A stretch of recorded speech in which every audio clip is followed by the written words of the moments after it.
अस्सलाम वालेकुम स्टूडेंट्स। आज हम क्लास 5 की उर्दू की बुक कर रहे हैं और इसका सबक नंबर 14 है और ये सफ़ा नंबर 98 पर है। इसका नाम है आओ बच्चों सुना कहानी। तो ये कहानी है जिसको हम पढ़ेंगे। यहाँ पर सबसे पहले सोचें और बताएं। पहला है कि आपको किस तरह की कहानियाँ सुनना और पढ़ना पसंद है, वजह भी बताएं। तो मुझे जो है सबक आमोज़ कहानियाँ जो है वो पढ़ना और सुनना पसंद है, क्योंकि उनमें कोई ना कोई अच्छी बात छुपी होती है या हमारे लिए सबक होता है। अगर आपको कोई कहानी लिखने के लिए कहा जाए तो आप कैसी कहानी लिखना चाहेंगे? जो कोई कहानी लिखने का कहा जाएगा तो मैं कोई ना कोई सबक आमोज़ कहानी लिखूँगी, जिसका कोई ना कोई जो है नतीजा हो, कोई सबक हो, जिससे कोई सीख मिले सीखने को। यहाँ अब हम रीडिंग इसकी शुरू करते हैं। ये कहानी है पुराने ज़माने के दो दोस्तों की। दोनों कारोबार के सिलसिले में अपने हमसाया मुल्क गए। शुरू में तो उन्हें कोई ख़ास रोज़गार ना मिला और वो छोटे मोटे कामों से गुजारा करते रहे। उन्होंने फिर कसाब का पेशा अख्तियार किया और गोश्त फ़रोख्त करने लगे। कुछ मुद्दत के बाद जब उनके पास खासी रकम जमा हो गई तो उन्होंने वतन वापसी का फ़ैसला किया। उन्होंने अपनी सारी कमाई एक थैली में डाली और वापसी की राह ली। रास्ते में उन्होंने एक अंधे फ़कीर को सदा लगाते देखा, हाय मेरी किस्मत, आँखों की रोशनी भी लुट गई और दौलत भी। काश मुझे एक बार फिर अपने हाथ पर रुपया रखने का मौका मिल जाए। वो बार बार यही अल्फाज दोहरा रहा था। इन दोनों ने अंधे फ़कीर की गरियाज़ारी सुनी तो उससे पूछा, भाई तुम कौन हो और किस्मत से यूं शिकवा क्यों कर रहे? अंधे फ़कीर ने एक आह भरी और कहा, क्या बताऊं भाइयों, एक वक्त था मैं भी तुम्हारी तरह सुखी था। मेरी भी बहुत सी जायदाद थी। मेरी बदकिस्मती कि सब कुछ तबाह हो गया और मैं अमीर से फ़कीर हो गया। उन दोनों आदमियों में से एक ने कहा, मगर तुम ये क्यों कह रहे थे कि काश एक बार फिर अपने हाथ पर रुपया रखने का मौका मिल पाए? अंधे फ़कीर ने कहा, कभी मेरे पास हज़ारों रुपए होते थे, अब जी चाहता है कि अपना ना सही दूसरों का रुपया ही अपने हाथों पर रखकर थोड़ी देर के लिए जी खुश कर लूं। वो दोनों बहुत रहम दिल थे। उन्होंने आपस में मशवरा किया और अपनी थैली फ़कीर के हाथ में थमा दी और कहा कि लो भाई, तुम अपना दिल खुश कर लो। अंधे फ़कीर ने उनका शुक्रिया अदा किया और थैली खोलकर सिक्के टटोलने लगा। थोड़ी देर बाद दोनों दोस्तों ने अपनी थैली फ़कीर से वापस मांगी। ये सुनते ही फ़कीर के तेवर बदल गए। उसने कहा, थैली? कौन सी थैली? किसकी थैली? वो कहने लगे, बस अब बहुत मजाक हो गया, हमारी थैली वापस कर दो, हमें अपने वतन वापस जाना है।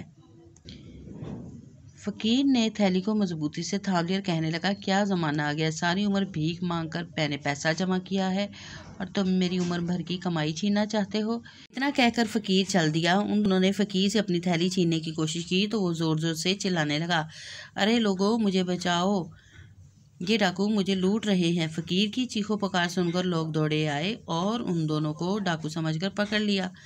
वो बेचारे लोगों को यकीन दिलाते रहे कि पैसा उनका है, फ़कीर ने धोखे से हथियाया है, मगर उनकी बात किसी ने ना सुनी। जब मसले का कोई हल ना निकला तो लोग उसे फ़कीर और दोनों आदमियों को बादशाह के दरबार में ले गए। बादशाह बहुत अक्लमंद था। उसने पहले फ़कीर और फिर दोनों आदमियों की बात सुनी। कुछ देर गौर करने के बाद उसने एक बड़ी सी कढ़ाई मंगवाई और हुक्म दिया कि इस कढ़ाई में पानी डालकर गर्म किया जाए।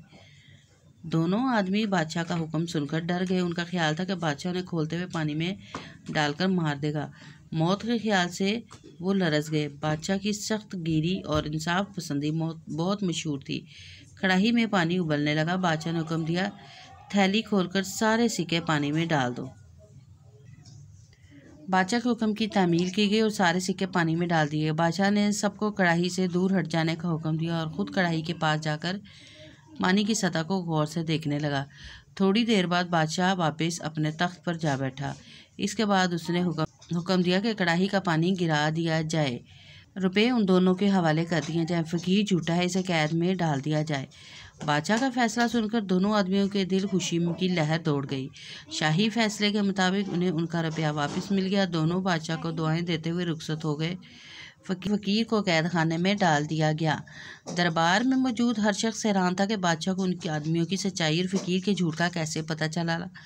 पता चला लोग ये बात जानने के लिए बेचैन थे। आखिर काजी ने हिम्मत करके पूछा तो बादशाह ने कहा, हमने गर्म पानी की सतह पर गोश्त की चिकनाई देखकर अंदाज़ा लगा लिया था कि ये रुपया उन दोनों ने गोश्त फरोख्त करके कमाया है। बादशाह की बात सुनकर दरबार में मौजूद हर शख्स पाशा की दानाई और इंसाफ पसंदी पर अश अश कर उठा। सच है, सांच को आँच नहीं। और बताएं, यहाँ पर पहला सवाल है कि दोनों दोस्तों ने कौन सा पेशा अख्तियार किया था। तो दोनों दोस्त जो हैं उन्होंने कसाब का पेशा अख्तियार किया था।